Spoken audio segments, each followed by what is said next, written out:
I got a couple questions about plyometrics and building muscle, with the second question being a little bit more about how clapping push-ups compare to regular push-ups or the bench press. Now we can use plyometrics to aid us in building muscle, but that's not the primary purpose of a plyometric.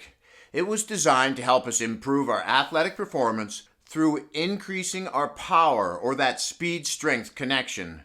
But what they found is that plyometrics stimulate more of the type 2 muscle fibers that we find in our body, which are the ones that grow the largest.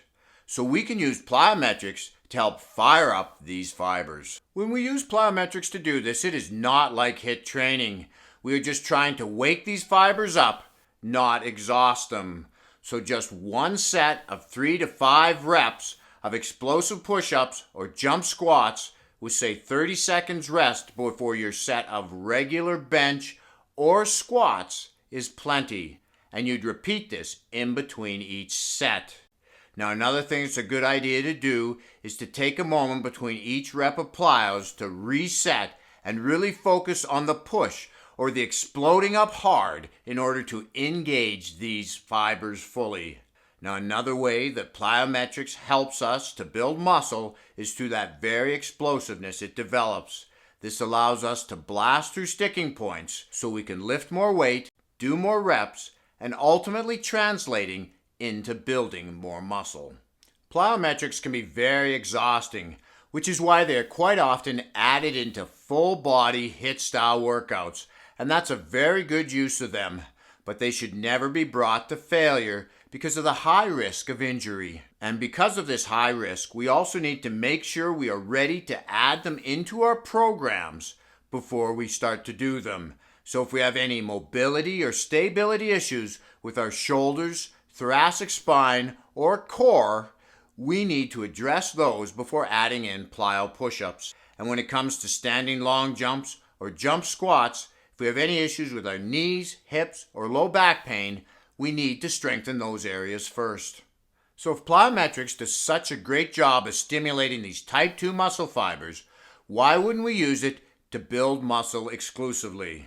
Well, in order to get a better idea of this, we need to take a look at how muscle grows. The 3 main principles are metabolic stress, mechanical tension, and muscle damage. Now the main principles with metabolic stress is time under tension and continuous tension. Now when we do a plyometric, the main tension is right at the beginning of that motion when you explode out of the movement, not continuous at all. And because of the high cardiovascular demands that it puts on our bodies, we tend to tire before we get enough time under tension for hypertrophy. Mechanical tension is the heavy loading of a movement with weight at a high percentage of your 1 rep max. While it might make sense at some point in time to add resistance to your plyometrics, either with a weighted vest or maybe bands, because it's such a high-level mechanical movement, overloading it could prove to be disastrous.